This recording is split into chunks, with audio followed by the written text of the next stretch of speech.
There's a quote I keep coming back to. It's from Gordon Wagner, the former chief design officer at Mercedes-Benz, the man responsible for how every Mercedes looked inside and out.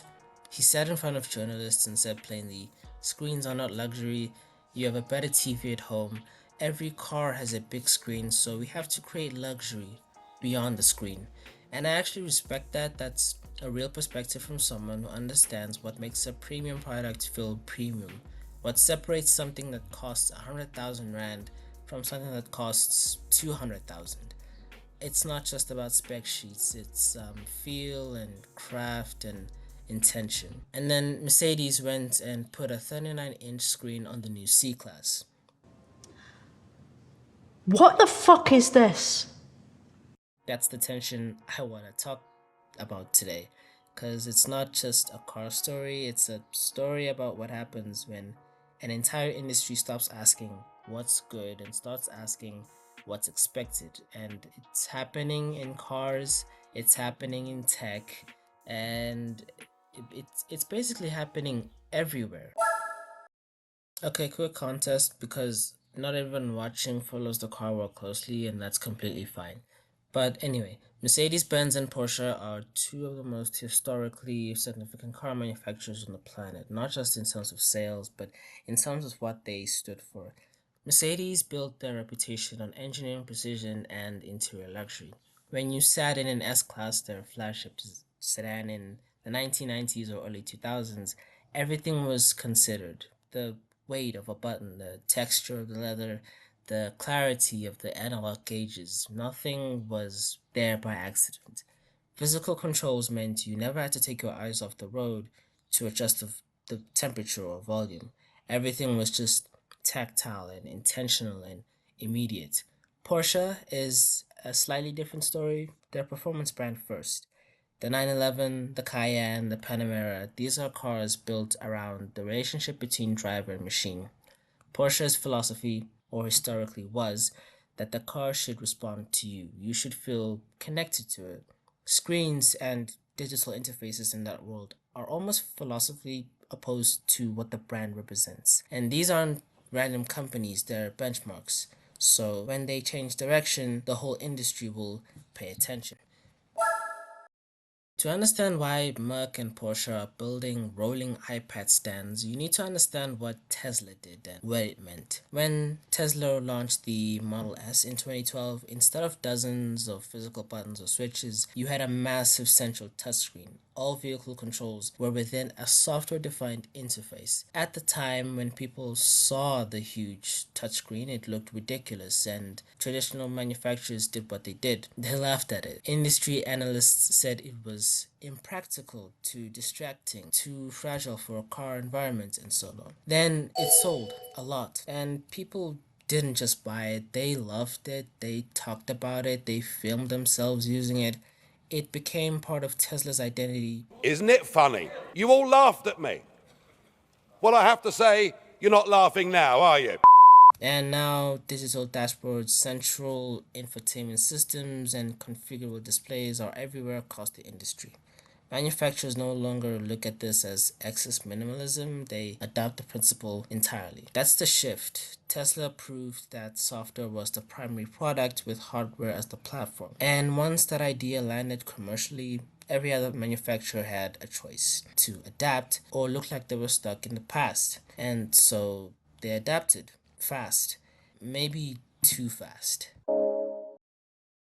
This is where it starts to go wrong because following a trend and understanding a trend are two very different things. See, Tesla's screen worked because it was built around Tesla's specific approach to a car. Everything about the Model S was software first. The screen wasn't an addition to the car, it was the car's interface. It made sense in context. So when Mercedes, BMW, and others started adding screens, a lot of them were just adding screens, dropping a big display into an interior that wasn't really designed around it, removing buttons that actually worked so well and replacing them with touchscreen menus that require 3 taps to adjust the volume. The automotive industry, especially premium car makers, had spent decades adding a button or switch for every conceivable function until about 2005. considered peak buttons. That era didn't need to come back, but the modern alternative, furiously spearheaded by Tesla, isn't the right answer either. And the backlash was real. Mercedes got roasted for haptic sliders that they introduced on the combustion C-Class and CLA, touch-sensitive strips that replaced physical buttons and gave you zero tactile feedback while driving.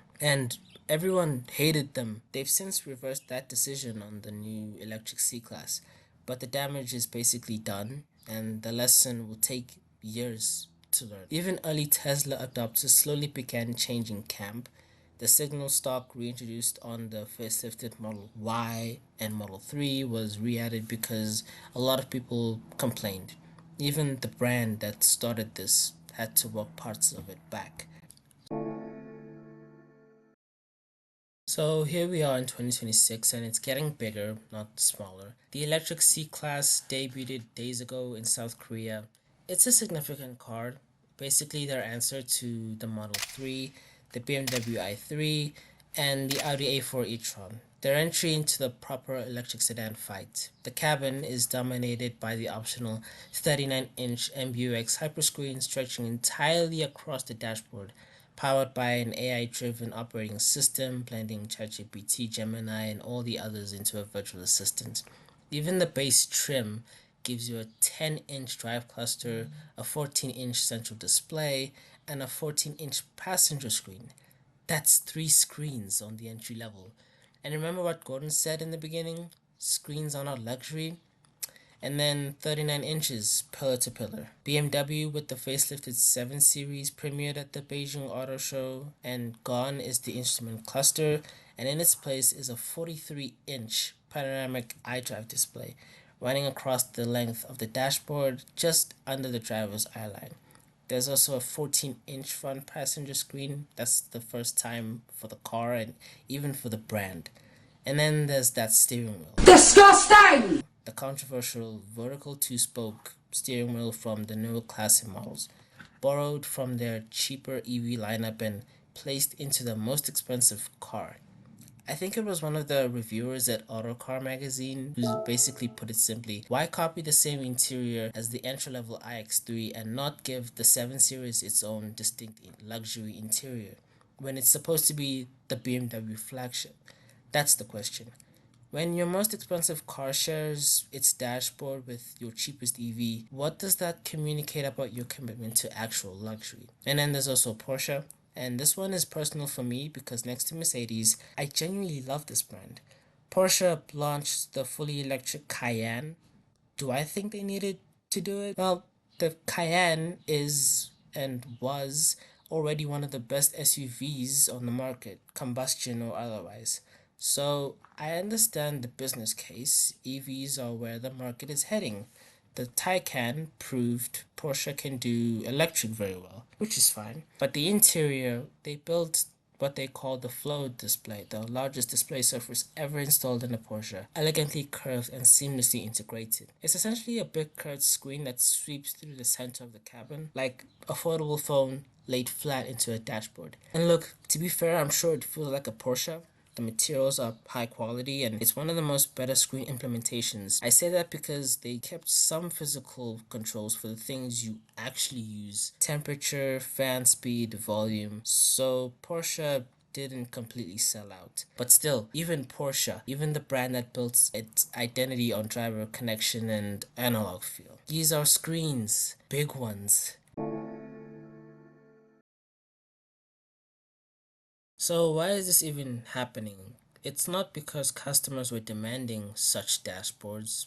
I don't think nobody was writing into Mercedes asking for that. No, I think it comes down to 3 things that have nothing to do with the experience of as a driver. Firstly, I think it's just a marketing thing. A screen-filled interior photographs better. It looks futuristic in a press image, and then it looks impressive in a showroom, and then it will generate headlines. A well-crafted physical interior with considered buttons and beautiful materials is probably much harder to make exciting in a 30-second video ad. Secondly, I think it's a cost thing as well, because it could be that one large screen is probably cheaper to manufacture than 30 individual physical buttons, each with their own mechanism and tolerance and quality control and so on. So the screens consolidate that into software, which I'm sure is a cheaper thing to update and modify, which brings on to the revenue. I think this is probably no one talks about enough, you know.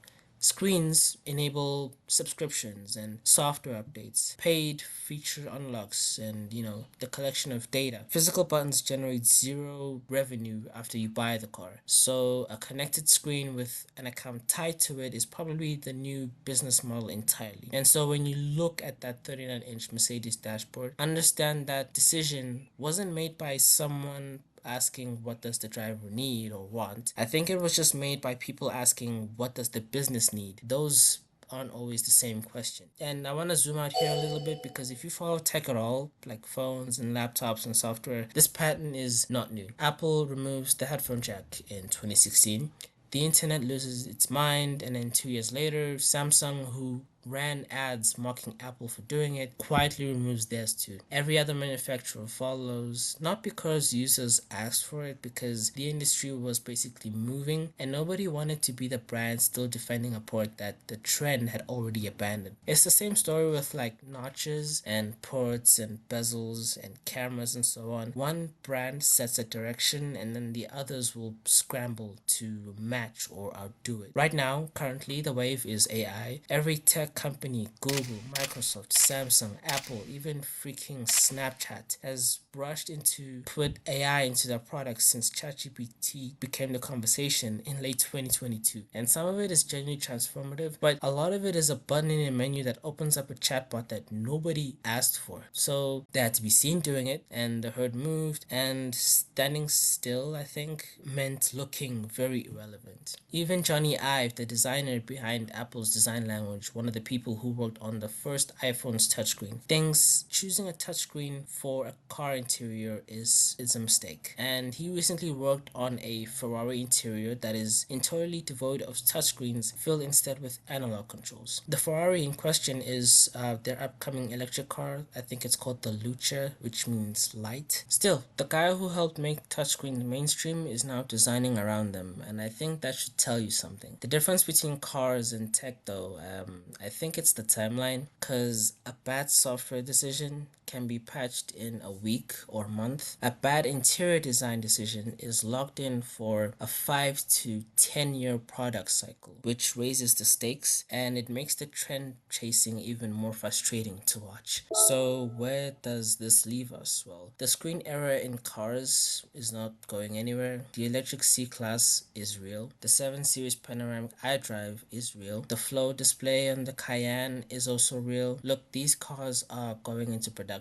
People will buy them. Some will even love them. But I think there's a slow correction happening underneath all of this, like Mercedes bringing physical buttons back in the electric C-Class after the haptic slider disaster. That's the feedback loop that's working. Tesla re-adding the signal stock that's basically the same thing. So even the industry's most aggressive screen advocates are quietly admitting that there's a line somewhere and it shouldn't be crossed. The brands that will win long term aren't the ones with the biggest screens. I think they're the ones who figure out what screens are actually for and build everything else around craft, material quality, and the feeling of the car, or rather getting into a car that was designed for a human being and not just for product launch. So I'm just gonna end it by saying I think luxury shouldn't just mean being connected, it should probably mean being considered. That's what I think anyway.